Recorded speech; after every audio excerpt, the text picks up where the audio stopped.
Welcome to GuruSpeak, the 15th edition, GuruSpeak 2023. I extend a very warm welcome to all our delegates assembled here. May I now invite on stage the very distinguished panelists to the inauguration of the lamp lighting.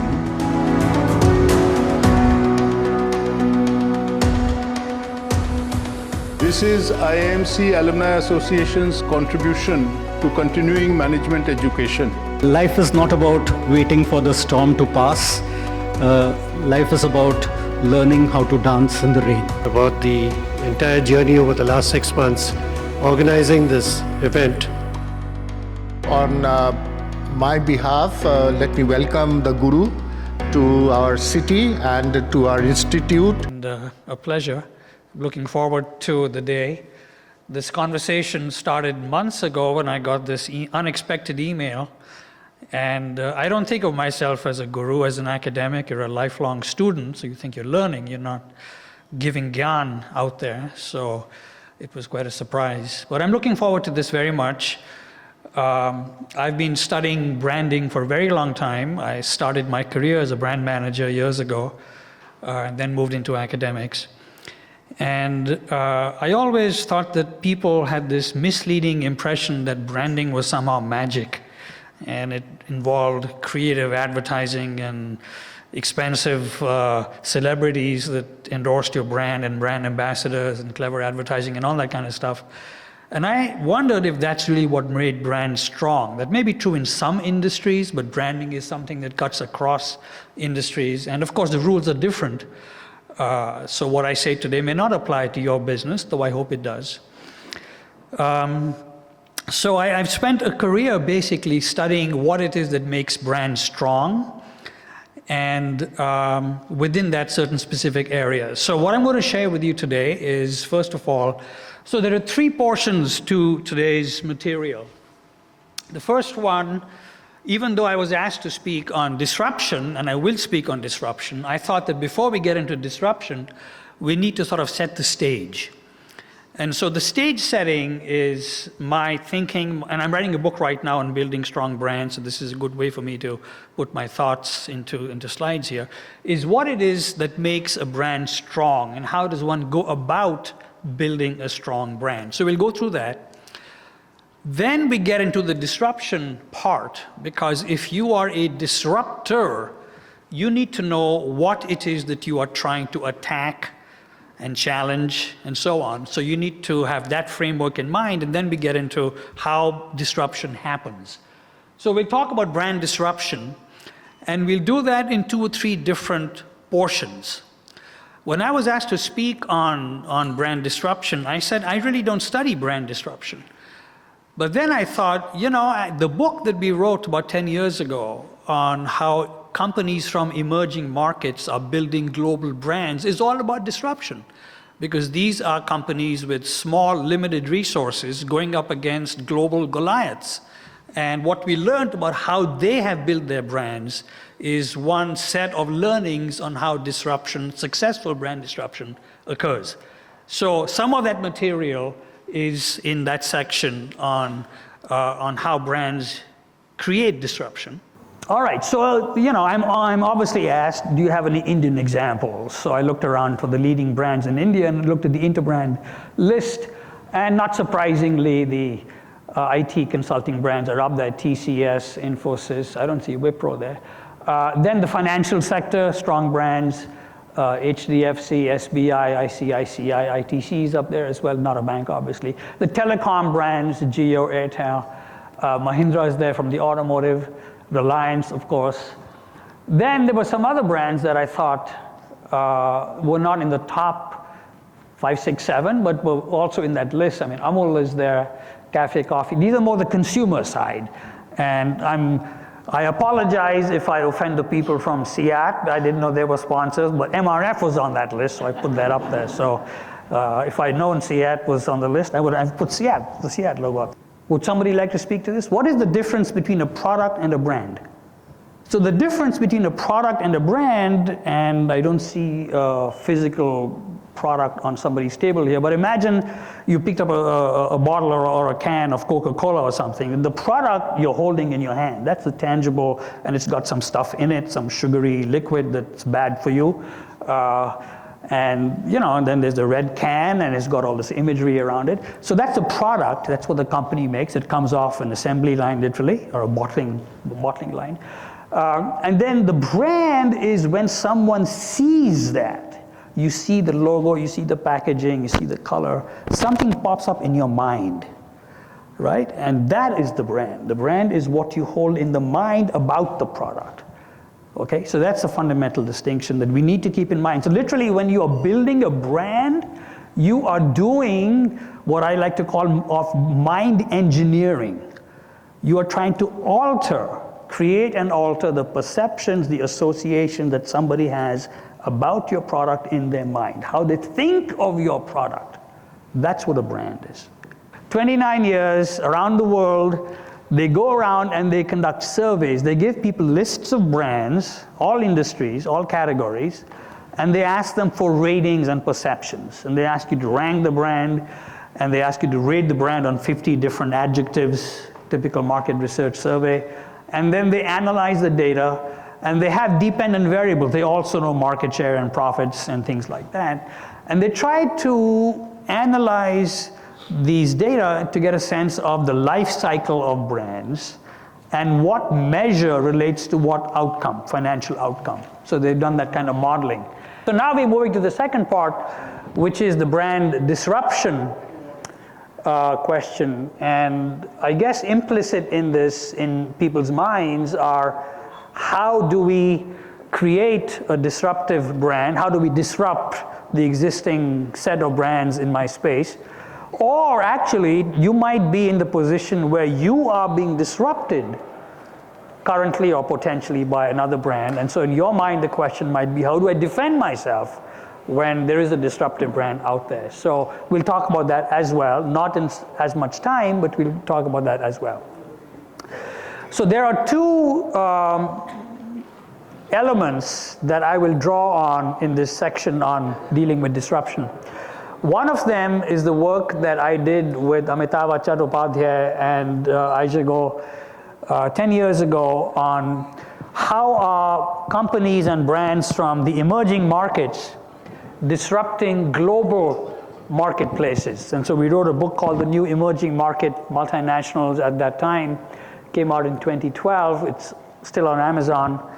And I actually reread the whole book coming back here, getting ready for this seminar. And it's a wonderful book, honestly, even if I say so myself. The examples, obviously 10 years old, so some are dated. But the lessons, which I will share with you today, I think are still very valid. The learnings are still very valid. So I believe these 2 copies are going to be given away in some fashion, but I brought 2 copies of the book in case somebody's interested, and you can get that. So that's the first part. So we'll talk about how brands like Lenovo or Wipro or Natura in Brazil disrupted the marketplaces that they entered. And then the second set of material that I will draw on are the new brands that have been launched in the last 6, 7, 8 years by very young entrepreneurs who basically said the world is changing and we see an opportunity to quote unquote disrupt an industry, a set of competitors. And we can do that now much more easily because of e-commerce, because of social media. It's not like the old world where you had to get brick and mortar distribution, you had to run expensive TV ads to build up a brand. So I'll draw on both sets of examples to deal with the set of questions on creating disruption and dealing with disruption or fighting disruptive brands. Disruption is some dramatic, you upset something. You break the status quo. You upset the order of things. You do something very differently that nobody expected. I mean, that's a commonsensical understanding of disruption. So I said, I'm sure there's been work on this academically, and of course there has been. And so I went back to see what that work had done. Pro told us that, usually brands and companies compete to win awards. these guys, Wipro began to give out awards for the most innovative use of technology. And all these CTOs really want to win this thing and look like a champion. So what Wipro did is they partnered with some major IT association in America. And it was a co-branded thing. So IT Association of America -Wipro Award for the best use of technology in some business this year, right? And so that got massive coverage. And the fact that it was co-branded with that IT association is what gave Wipro so much credibility in terms of building that quality image. So similarly, Taj Hotels, it's a member of something called the leading hotels of the world. Maybe ITC is as well. So what Taj would do is they would make sure in fact, Taj hosted a convention of the leading hotels of the world at their hotel. So that got a lot of coverage and brand building rub off. And then they would make sure that in the flyers, they put the logo of the leading hotels very frequently, again, to get this rub off of high quality. So lower cost brand building, you got to find ways to reduce the cost of acquisition. So if you are an incumbent who is challenged by one of these, what do you do? So what we found when we thought about this and spoke to people is one thing you can do is neutralize the advantage that the emerging market company has. Well, what does it have? A lower cost structure, cheaper customization. So you can do the same thing. You can cut your cost structure. That's what many of these companies did. P&G at one time used to have local brand manager positions all over the world, but that became very expensive. So essentially they slashed that and they focused much more on fewer decision-making units. Do your own lower cost R&D design in emerging markets. So GE in health infrastructure, MRI machines and things like that, they were facing this big Chinese company called Mindray. So GE itself began to do a lot of R&D in countries like India, then they could then use that to fight brands like Mindray. And do your own localization. I've been really impressed by how P&G and Colgate both, when they market their toothpastes in emerging markets, they really try to customize the product. And so in India and China, both these companies, you look at what they're selling in the stores, a lot of them are these herbal formulations, right? I'm sure that's here in India, and I saw that same thing in China as well. So that's your own customization. Okay, and then I was sent this example of Ola with electric scooters right now. And I guess there's a model called the S1 Air that is currently in the market that is doing very well, and it's got 30-40% market share. But the story here, again, is that in looking at the electric scooter market, they began to look at the needs of different segments. And they said, here's a bunch of people who drive smaller distances. Here's a bunch of people who don't drive at higher speeds, they drive at lower speeds. So why do they need a battery that is so powerful? Why do they need a motor that is so powerful? So they basically reduced the specs of the battery and the motor, which allowed them to lower the price point. And that's why this particular model will sell for 1.2 lakhs or something, and is doing very well in the segment in which it's going after, right? But that's the kind of thinking that as a disruptor you need to think of, which is let's find a segment whose needs are different than the majority segment, where we can do some cost reduction and we can meet them at the lower price point. So that's kind of the idea there. So I was just asked this very interesting question. If you are a disruptor brand, how do you protect yourself from the next disruptor brand in the same space? And the answer I gave was, you have to build loyalty. And this goes back to one of the points I made in one of the earlier sections, which is if you think about the fundamental profit equation, right? There's the cost of acquisition, and then there's the cost of retention. And you have to basically ensure you had the cost of acquisition and then the lifetime value. Actually, that was the other part. And the lifetime value only goes up when somebody stays with you a long time and buys a lot of stuff with you over that time. So if you want to increase the lifetime value to more than cover your cost of acquisition, you need to find ways to increase loyalty and longevity of that customer. So Warby Parker, for example, which is the example, we studied that, we talked about that. They believe that one of their strengths is not just somebody else can also get the lens and the frame from the same Taiwanese sources, but they try to build up such a strong relationship with their customers through excellent customer service that people love them. And we're going to talk about brand love, in fact, right now. And so people keep coming back, and you get tremendous word of mouth and advocacy from them. And so that's how they stay so strong.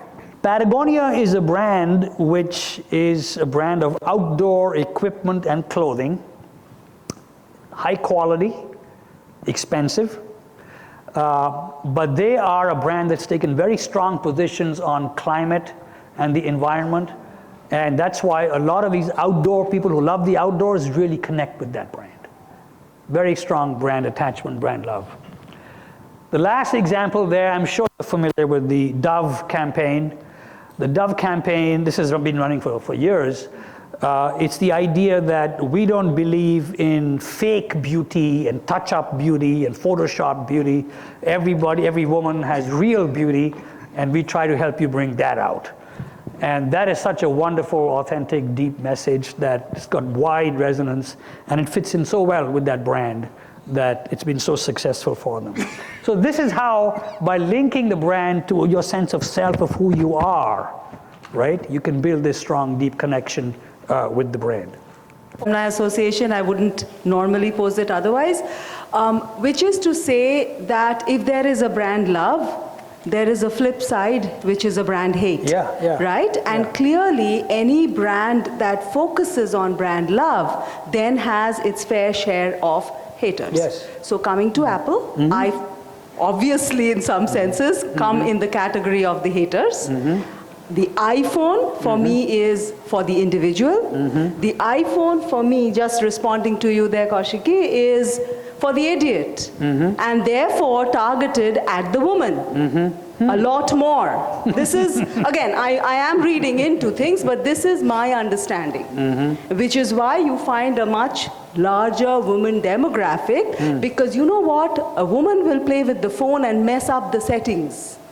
And the iPhone, with its operating system, does not allow that. The Android gives you much, much more flexibility, which is why I was very happy to see in your graph that in sense of meaning, your phone was actually better. Maybe not, you kind of refuse to give it, you know, the knowledge, the value of significance, but better than the iPhone in terms of meaning. Where it did badly was overall brand, terribly, right? But that's also again related to the amount of spending, the network effects, etc. coming into play, where it's so much harder to catch up. So the network effects are huge. I mean, so that my is the point is, therefore, if you're looking at disruption and a bond, and looking at brand disruption, what one needs to then target is brand hate. As in, if it is the inability to customize, which is a problem in a lot of Apple devices for lots of things, then it is the focus on ability to customize, your sense of self-meaning, your sense of self-worth, therefore, which actually could make a difference. So and yes, that's something to think about. In one of our recommendations, when we talked about how can you reposition brand X to attract a certain demographic or psychographic, that is one of the kind of recommendations we made. I'm going to do a vote of thanks, but before that, may I request GM Kapoor and the convener of GuruSpeak, Devashish Gupta, to come up, because we want to have both of you personally thank our Guru and give him a small token of appreciation. Can we all join together to thank, on behalf of IIM Calcutta Alumni Association, everybody here? Felicitate our Guru for the day.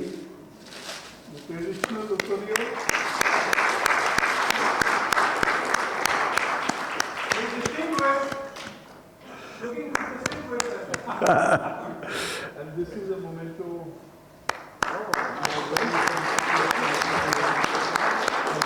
And this is, again, a book on Calcutta. Oh, great.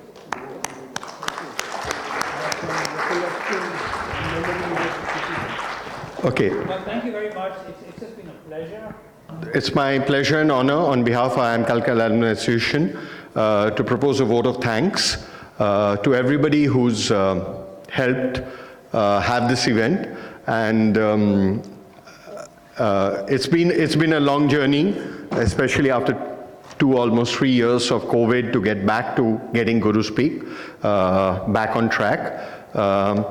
So firstly, it couldn't have happened, and there couldn't have been a better person than to re-kickstart GuruSpeak than our guru, Professor Rajiv Batra. So one more.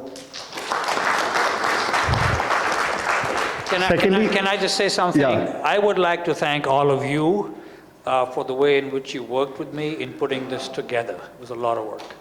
Yes. It was a lot of work, trust me on that. And the person who's definitely contributed the most, I know there have been a lot of us, has been Mr. Devashish Gupta, who's been the convener, and he's really, really worked hard. Our past president. Of course, also led by Mr. G.M. Kapoor, Mr. Amit Roy, and Mr. Anamitra Chatterjee, and many other members of the executive committee. I need to thank all our sponsors, Exide, Chiat, Google, Tata Steel and Titan. Tam Steel, thank you for your support. ITC, we must thank Telegraph for being an active supporter. They've given coverage, they release ads and articles on it. As I said, it was a very engaging, participative session. I'm really glad that you all did participate and share. And I learned a lot myself from your inputs and comments. And I just hope at the end of the day that it was something of value, and that you will, apply it sometime in your businesses. That's it. Thank you.